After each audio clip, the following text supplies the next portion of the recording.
माननीय न्यायालयाने अतिशय स्पष्ट आदेश पारित केलेले आहेत। त्यानुसार माणिकराव कोकाटे मंत्री यांच्या विरुद्ध अटकेचे आदेश पारित झालेले आहेत। त्यांनी त्वरित पोलिसांसमोर शरण जावे किंवा पोलिसांनी त्यांना अटक करावी असे न्यायालयीन आदेश पारित झालेले आहेत। कलम 418 CRPC अन्वये मेहरबान कोर्टाने उचित कारवाई पूर्ण केलेली आहे। आता पुढची प्रक्रिया काय असेल सर? कोर्टाने या ठिकाणी स्पष्ट म्हटलं की कायद्यापेक्षा कुणीही मोठं नाही, मग तो कुणीही असो। असं आहे की कोकाटे साहेबांच्या माझे वकील मित्रांनी नमूद केलं की हे स्वतः कॅबिनेट मंत्री आहेत, त्यामुळे न्यायालयाने याचा विचार करावा। तर न्यायालयाने स्पष्ट निरीक्षण नोंदवलेलं आहे की कायद्यापुढे सर्व लोक समान आहेत, मग तो सामान्य नागरिक असो, मंत्री असो अथवा कोणत्याही व्यवसायामधला नागरिक असो। तर एक अतिशय चांगला संदेश समाजाला आज दिला गेलेला आहे। या सर्व कामामध्ये अतिशय जो लढा दिला आहे तो दिघोळे साहेबांच्या कन्या ॲडव्होकेट अंजली दिघोळे यांच्या बघा, आता न्यायालयापुढे असं म्हणण्यात आलं की कोकाटे साहेब रुग्णालयात दाखल आहेत, परंतु हे सबमिशन करताना कोणताही कागदोपत्री पुरावा देण्यात आला नाही।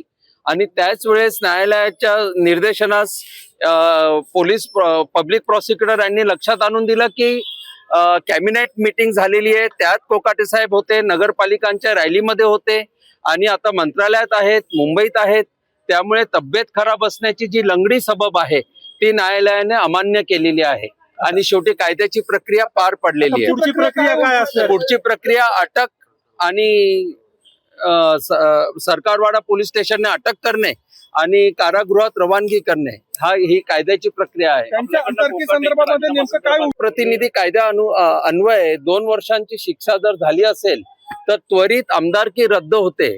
त्यानुसार आमदारकी रद्द होणे आणि नैतिकतेच्या मुद्द्यावर मंत्रिपदाचा राजीनामा देणे हे क्रमप्राप्त आहे।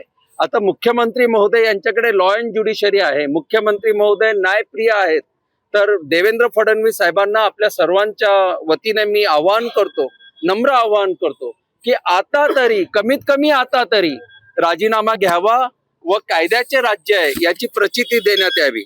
याच्यामध्ये प्रामुख्याने तुम्ही गेल्या अनेक दिवसांपासून लढत होतात, आता हा निकाल आलेला आहे, या निकालानंतर अशी शुद्ध भावना आहे की सत्यमेव जयते। माझा हा लढा कोकाटेंच्या विरोधात नाही, आमचं वैयक्तिक वैर नाही, परंतु ही तत्वांची लढाई होती, कायद्याची लढाई होती आणि एक विधिज्ञ म्हणून मला अभिमान वाटतो की खरोखर न्याय जिवंत आहे आणि कायद्याची लढाई कायद्यानुसार लढली असता न्याय मिळतो। कोर्टाने पोलिसांना काही निर्देश दिलेत का की कधीपर्यंत अटक करावी? कोर्टाने निर्देश दिलेले आहेत की त्वरित अटक करण्यात यावी। त्वरितचा अर्थ त्वरित। सर, यामध्ये नक्की त्यांच्यावर आरोप काय ठेवण्यात आलेले?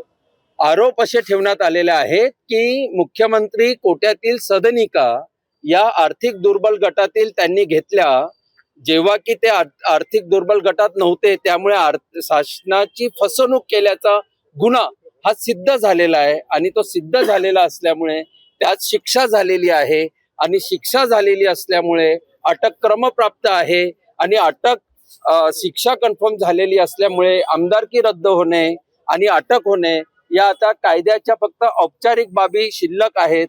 आता याच्यात कोणतीही म्हणजे होईल अथवा न होणार अशी अनिश्चितता बाकी राहिलेली नाही। मी काही तासांपूर्वीच आपल्याला आश्वासित केलं होतं की काही तासांचाच हा प्रश्न आहे आणि त्यानुसार हे संपलेलं आहे। यात मी दिघोळे साहेबांच्या कन्या अंजली यांचं अभिनंदन करतो की त्यांनी खऱ्या अर्थाने एवढ्या वर्षांचा